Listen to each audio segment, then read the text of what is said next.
नमस्ते। आइए श्री विष्णु के 10 अवतारों में से पहले अवतार मत्स्य अवतार के बारे में सुने और देखे भी। लेकिन पहले समझते हैं कि कल्प और प्रलय क्या है। ब्रह्मा देव, इस ब्रह्मांड के निर्माता। कल्प ब्रह्मा के जीवन की 12 घंटे की अवधि है। इस अवधि के दौरान वह ब्रह्मांड और उसमें रहने वाले सभी लोगों का निर्माण करते हैं। एक कल्प 4.12 अरब मानव वर्ष के बराबर होता है, मतलब 4.12 और उसके बाद 9 शून्य। अब अगले 12 ब्रह्मा घंटों के दौरान एक बड़ी बाढ़ आती है जो ब्रह्मांड को नष्ट कर देती है। यह महाबाढ़ 4.12 अरब मानव वर्षों तक चलती है। इसे प्रलय कहते हैं। एक कल्प और एक प्रलय मिलाकर ब्रह्मा जी का एक दिन बनता है और ये सिलसिला जारी है। अब सुनते हैं मत्स्य अवतार के बारे में। एक कल्प समाप्त होने वाला था और ब्रह्मा थके हुए महसूस कर रहे थे। अपने कमल पर बैठकर जब वह आराम कर रहे थे तो उनकी पलकें धीरे से झुक गईं और वह गहरी नींद में डूब गए।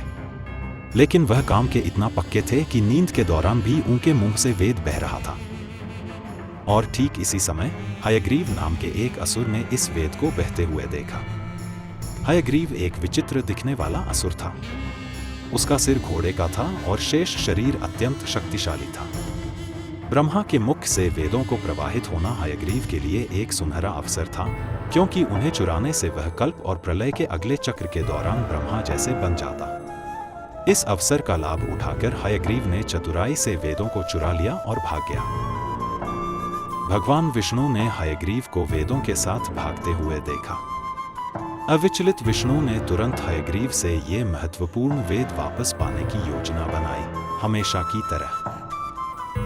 द्रविड़ भारत के दक्षिणी भाग में स्थित एक राज्य था। इस पर राजा सत्यव्रत का शासन था।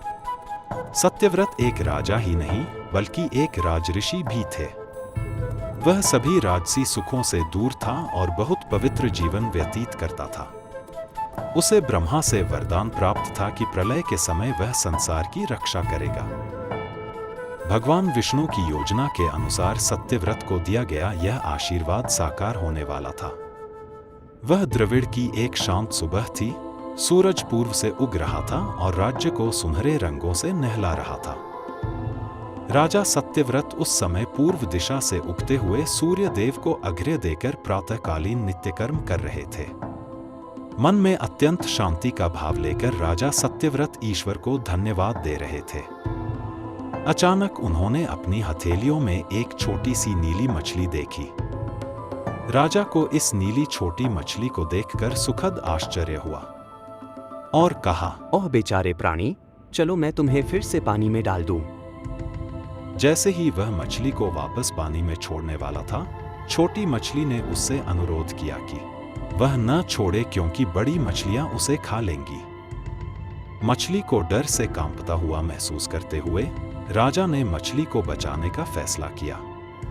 उसने मछली को अपने कमंडलू में रखा और उसे वापस अपने महल में ले गया। और फिर दूसरे दिन की सुबह हो गई। मछली ने सत्यव्रत से कहा कि वह उसे बाहर निकाले क्योंकि कमंडलू उसके आकार के लिए बहुत छोटा है। सत्यव्रत उस छोटी मछली को रातों रात दोगुना आकार में देखकर आश्चर्यचकित रह गए। तब सत्यव्रत मछली को महल में एक बड़े बर्तन में रख देते हैं। लेकिन तुरंत ही मछली बड़े बर्तन से बाहर निकल आती है और राजा से उस पर दया करने का अनुरोध करती है। राजा मछली को तुरंत एक कुएं में स्थानांतरित कर देता है, लेकिन वह कुएं से भी बड़ी हो जाती है। आश्चर्यचकित राजा उसे नदी के पास ले जाता है, लेकिन वह नदी भी भर देता है। राजा उसे आगे समुद्र में ले जाता है और उसे बहुत आश्चर्य होता है कि मछली समुद्र से भी आगे निकल जाती है। यह देखकर सत्यव्रत हतप्रभ रह गए। मछली का आकार हर पल बढ़ता जा रहा था। लेकिन सत्यव्रत को पता चला कि यह मछली कोई और नहीं बल्कि भगवान विष्णु है। इसलिए उन्होंने भगवान विष्णु से अपनी मूल पहचान में आने का अनुरोध किया। सत्यव्रत ने विष्णु के सामने साष्टांग प्रणाम किया और मत्स्य अवतार लेने का कारण पूछा। भगवान ने उत्तर दिया, आप मानवता को प्रलय से बचाना चाहते थे। अब आपकी ये इच्छा पूरी करने का समय आ गया है। आज से 7 दिन बाद प्रलय से तीनों लोक अर्थात पृथ्वी, स्वर्ग और वायुमंडल नष्ट हो जाएंगे। सब कुछ पानी में डूब जाएगा।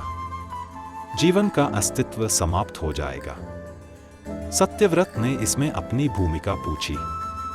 प्रभु कहते हैं, जल प्रलय के समय एक दिव्य बड़ी नाव प्रकट होगी।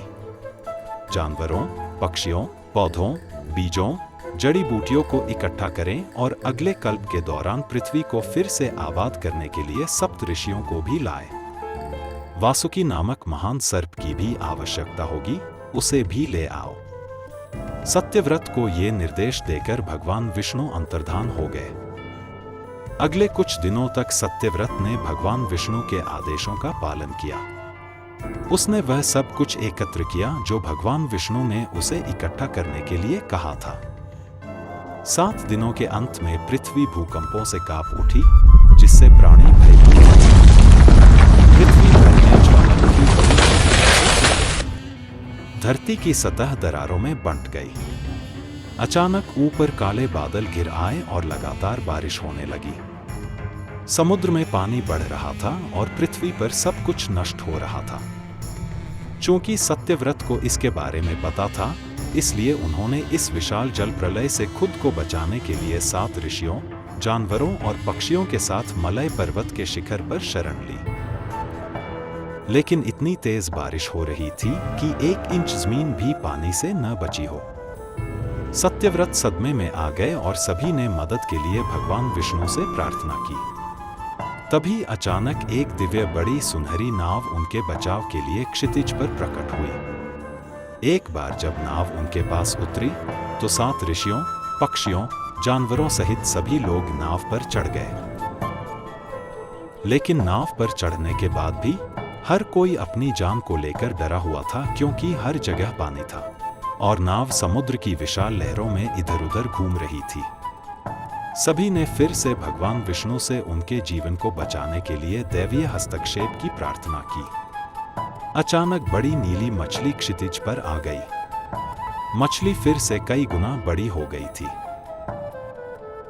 मत्स्य ने वासुकी से आश्वासन भरे स्वर में कहा कि नाव को उसके सिंग से बांध दो।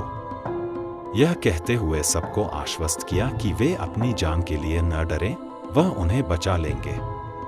जब तक ब्रह्मा आगामी कल्प के लिए अपनी नींद से जाग नहीं जाते, तब तक वह उन्हें समुद्र के जल प्रलय के चारों ओर सुरक्षित रूप से ले जाएंगे। मत्स्य तब पूरी ब्रह्मा रात के लिए पानी के पार तैरता रहा। उस दौरान भगवान विष्णु ने सत्यव्रत और 7 ऋषियों को अगले कल्प के लिए वेदों का ज्ञान प्रदान किया। एक बार जब जल प्रलय समाप्त हो गया और नाव पर सभी लोग सुरक्षित थे, तो मत्स्य ने अपने सींग से हयग्रीव को मार डाला। मत्स्य ने कृपा पूर्वक वेदों को भगवान ब्रह्मा को लौटा दिया। इस प्रकार भगवान विष्णु ने अगले कल्प के लाभ के लिए वेदों को पुनः प्राप्त किया। सत्यव्रत को उनके महान कार्य के लिए भगवान विष्णु ने उन्हें मनु के नाम से जाना जाने दिया, जो पहले मानव थे जिनसे मानव जाति की शुरुआत हुई। मत्स्य अवतार के लिए बस इतना ही। हम दूसरे अवतार, कूर्म अवतार के लिए फिर मिलेंगे।